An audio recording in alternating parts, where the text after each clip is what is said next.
Baik, di sesi kedua ini Bapak Ibu yang dikasih oleh Tuhan Yesus Kristus, kita akan masuk lagi dengan topik pemimpin yang dinamis dan kreatif dalam mengajar. Apa relevansinya? Apa hubungannya atau korelasinya mengajar dengan pemimpin? Bapak Ibu yang dikasih oleh Tuhan Yesus Kristus, salah satu keterampilan penting dan harus dimiliki oleh seorang pemimpin adalah kemampuan mengajar. Dan sudah masuk di dalamnya, harus terampil juga untuk mengajar. Mengapa? Karena setiap informasi, pendelegasian wewenang dan yang Bapak Ibu sampaikan kepada jemaat, kepada karyawan atau pada staf, di dalamnya harus memakai sistem mengajar. Itulah alasannya. Kenapa kita pemimpin harus bisa mengajar? Kenapa kita pemimpin harus punya keterampilan mengajar? Karena semua informasi yang kita sampaikan entah lewat kode, entah lewat komsel, entah dalam menjelaskan job desk, tanggung jawab kepada karyawan atau kepada orang kita layani, membutuhkan instrumen yang namanya mengajar, Bapak. Untuk itulah sebenarnya Tuhan Yesus juga tidak pernah luput dari yang namanya mengajar.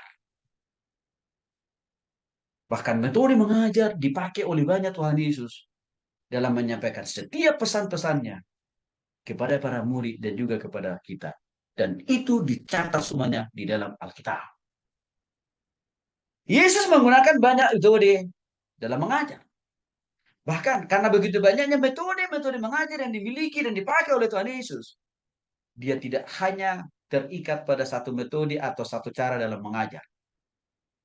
Dia sering mempergunakan berbagai metode atau cara-cara yang lain dalam mengajar.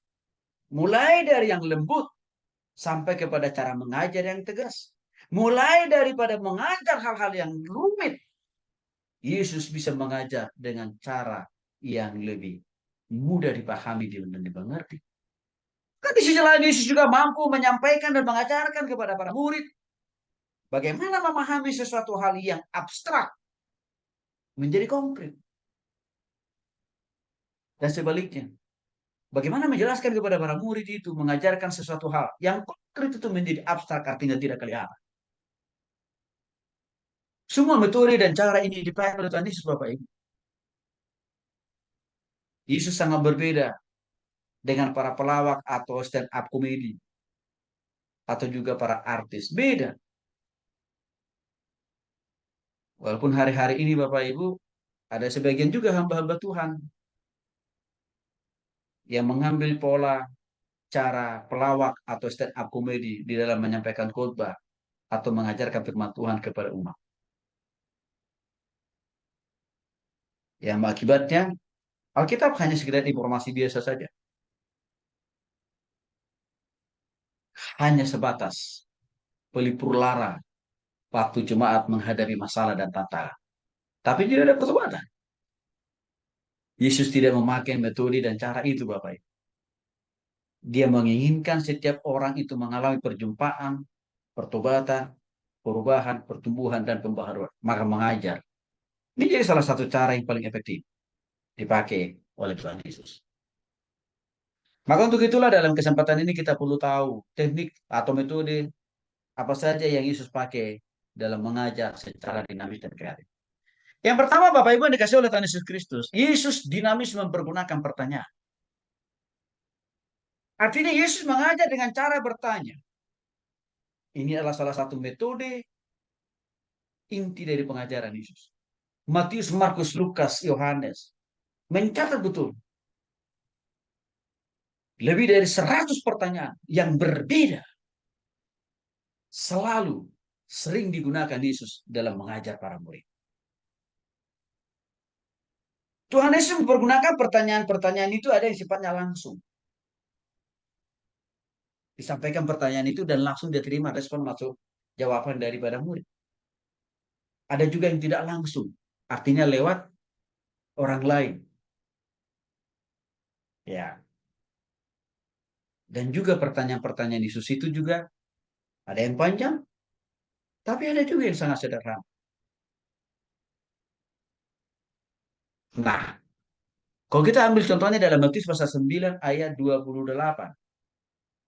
Di sana dikatakan oleh Tuhan Yesus, Bapak Ibu yang dikasih oleh Tuhan Yesus Kristus.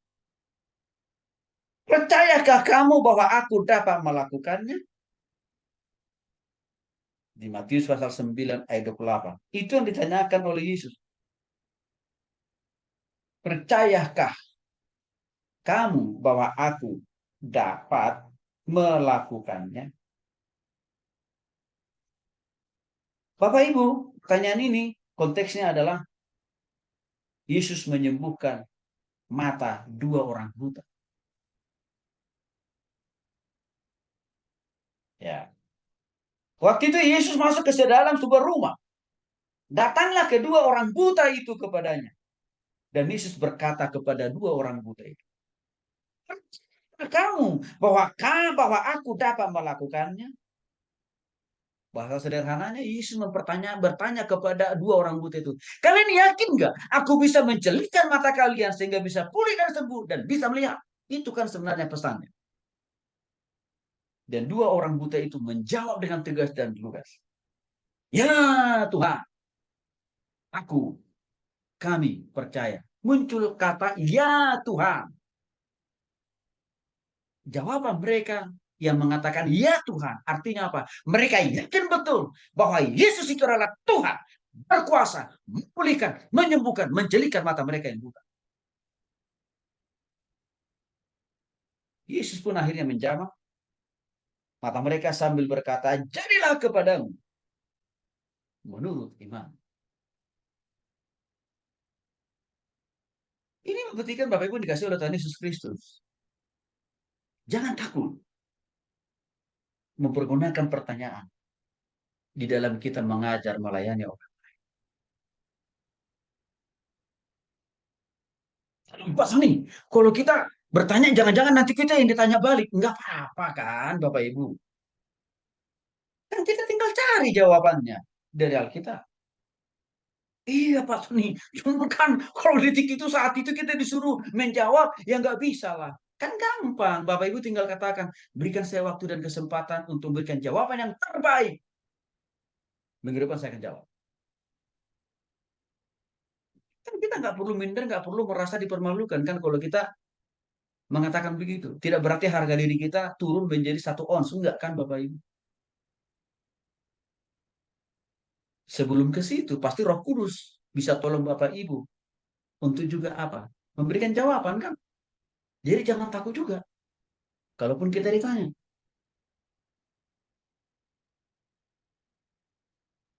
gunakan pertanyaan dalam melayani, dalam mengajar.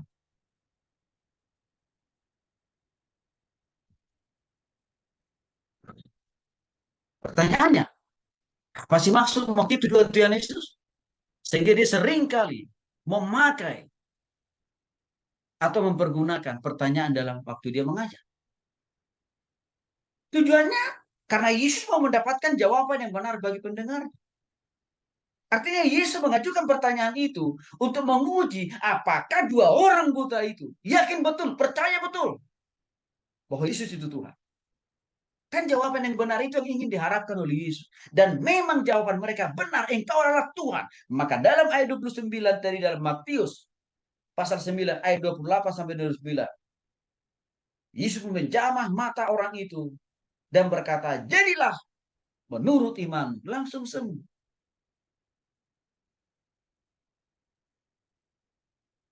Tujuan yang kedua, kenapa Yesus senang mempergunakan pertanyaan di dalam waktu dia mengajar atau melayani atau memberikan. Termasuk juga waktu dia berkhotbah.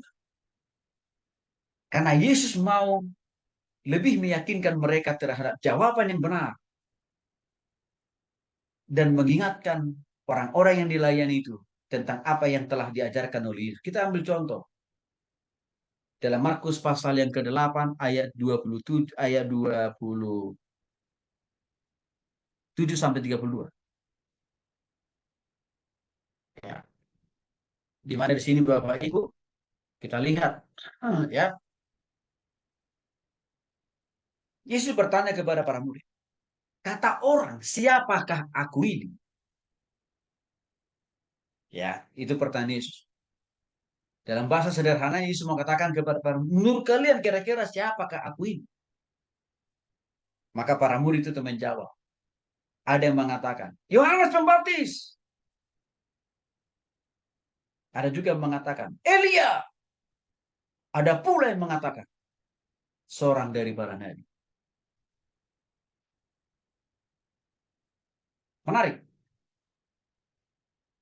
Dari semua jawaban mereka-mereka ini kan nggak ada yang benar kan Bapak Ibu. Tapi Yesus tidak langsung marah. Walaupun jawaban mereka salah kan gitu. Tidak. Saya kira ini kita perlu belajar juga nih. Kalau jawaban orang-orang yang kita layan itu salah, jangan langsung kita usir. Jangan Bapak Ibu, adalah dari Tuhan Yesus. Karena bisa saja memang hanya sebatas itu yang mereka tahu kan. Maka itu yang mereka bisa sampaikan. Dan Yesus sangat sabar memahami, mengerti jawaban dari setiap orang-orang yang menjawab pertanyaan Yesus walaupun salah. Karena salah jawaban mereka, maka Yesus memperdalam pertanyaannya. Dengan Yesus berkata, ia bertanya kepada mereka, tetapi apakah tahu siapakah aku ini?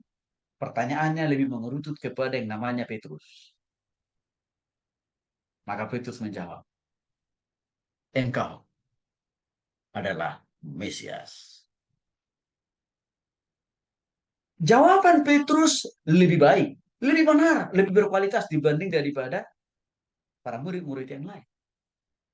Di sini kita lihat, jawaban pertanyaan Yesus itu terjawab bukan langsung dari Yesus, tapi dari Petrus. Artinya, Yesus tidak selalu mengambil alih jawaban itu harus selalu dari dia. Tapi Yesus memberikan ruang dan kesempatan kepada orang lain. Karena dia menghargai. Orang lain juga bisa punya pandangan, punya pendapat, punya pengetahuan sendiri. Dan memang Petrus rupanya punya pengenalan yang lebih kepada Yesus dibanding para murid yang lain. Maka hanya jawaban Petrus yang benar. Dan bagi Yesus itu tidak jadi masalah. Itu tidak mengerdilkan ketuhanan Yesus. Walaupun jawaban itu dijawab oleh Petrus, bukan Yesus sendiri. Ini memberikan contoh. Tuhan Yesus mempergunakan pertanyaan dalam waktu dia melayani atau mengajar atau berkhotbah Bapak Ibu. Untuk mengingatkan semua orang yang dilayani.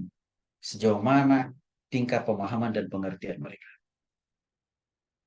Maka ini kita belajar juga Bapak Ibu. Jadi kalau minggu lalu kita sudah sampaikan satu topik bahasan ya dalam khotbah, dalam pengajaran, dalam konsep. Sebelum kita masuk dalam pertemuan sesi topik kedua, boleh Bapak Ibu review ulang pemahaman pengertian daripada orang yang Bapak Ibu layani dengan menanyakan tentang materi yang sudah diajarkan minggu yang lalu. Ajukan pertanyaan. Sehingga Bapak Ibu bisa tahu berapa persen dari materi yang lalu itu sudah dipahami dan mengerti oleh orang yang kita layani kan. Sehingga terlihat seperti model yang dialami oleh para murid ini. Cuman Petrus yang jawabannya benar. Maka Yesus harus menjelaskan ulang siapa dia melalui jawaban daripada Petrus. Itu membuat orang kita layani itu selalu melihat ada kesinambungan materi firman Tuhan yang kita sampaikan minggu yang lalu dan juga minggu ini. Sehingga itu akan terus mengingatkan mereka. Sehingga tidak mudah melupakannya. Tujuan yang ketiga, supaya setiap pendengar terdorong untuk mengingat, membandingkan, memeriksa, mengevaluasi sejauh mana mereka paham apa yang telah dijelaskan oleh Yesus sebelumnya. Maka untuk itulah Yesus mengajukan pertanyaan, Bapak Ibu. Ya, dan terbukti tadi dari sekian banyak jawaban, rupanya hanya Petrus yang jawabannya benar. Yang murid-murid yang lain belum. Maka Yesus dapat menemukan sebagian besar para muridnya waktu itu belum paham betul, tidak ingat betul tentang penjelasan Yesus sebelumnya kepada mereka. Sehingga apa? Ketidakpahaman dari para murid itu dijawab oleh Yesus lewat jawaban daripada Petrus. Tujuan yang keempat, supaya pendengar memberikan solusi apa yang telah disampaikan. Contohnya di Matius pasal 21, ya, Bapak Ibu yang dikasih oleh Tuhan Yesus Kristus, khususnya di dalam ayat 31. Ya, di sana dikatakan, siapakah di antara kedua orang itu yang melakukan kehendak ayahnya? Konteksnya di Matius pasal 21, Bapak Ibu, ayat 31 ini adalah, ya, ayat 31. Konteksnya di sana, ya, Yesus, ya, berhadapan-hadapan dengan pemungut cukai.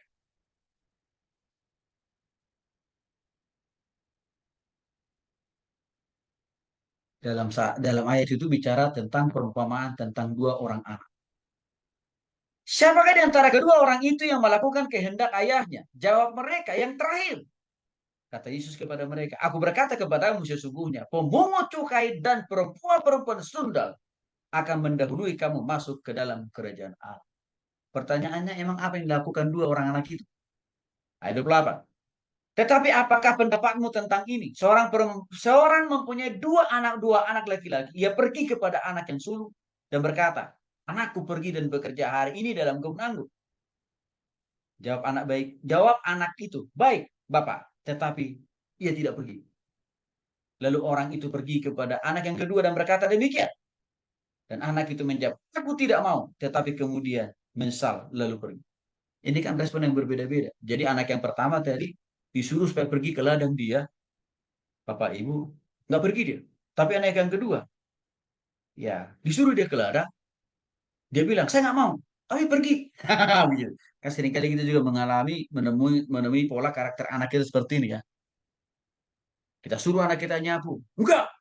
Nah, dan memang nggak benar, nggak dilakukan gitu, nggak nyapu gitu.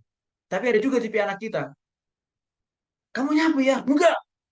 Tapi diam-diam dia nyapu. Kira-kira kan begitu. Eh,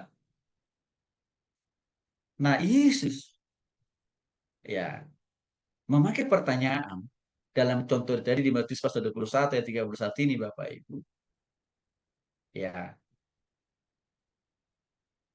motivasinya untuk memberikan sebuah penegasan, untuk menyampaikan sebuah pesan. Bagaimana perilaku tindakan setiap orang itu berbeda-beda dalam merespon firman Tuhan. Nah, walaupun berbeda-beda responnya, ya kita harus tetap melayani mereka. Kita harus tetap sabar. Seperti Yesus menghadapi dua orang anak ini. Ya, dua-duanya sebenarnya sama ngeyelnya. Cuman orang anak yang kedua agak sedikit lebih baik. Dia ngeyel tapi dilakukan. Kan gitu. Motif yang keempat, kenapa Yesus sangat mempergunakan pertanyaan dalam waktu dia melayani? Supaya ada interaksi, diskusi yang hidup di kelas atau di ruang ibadah itu. Karena kalau ruang ibadah itu vakum, maka berpeluang sekali orang tidur, ngantuk, bahkan sibuk dengan handphonenya kan. Maka untuk membuat interaksi yang konstruktif, yang positif, yang membangun, Yesus ajukan itu pertanyaan. Dengan kita mengajukan pertanyaan Bapak Ibu, soalnya kita mengalihkan fokus orang yang tadinya dia fokus untuk sibuk update status. Maka waktu kita ajukan pertanyaan kepada orang yang bersangkutan, maka dia bisa fokus terhadap topik pembahasan pertanyaan kita. Mengajukan pertanyaan soalnya menolong kita juga untuk menghentikan ya suasana kelas yang ribut dengan adanya pertanyaan itu. Itu motif Tuhan Yesus. Motif yang lain, dengan kita menggunakan pertanyaan, kalaupun jawaban peserta salah, maka pengajar kita, Yesus, punya kesempatan memahami dan mengerti. Oh, pemahamannya dia masih di situ, Pak.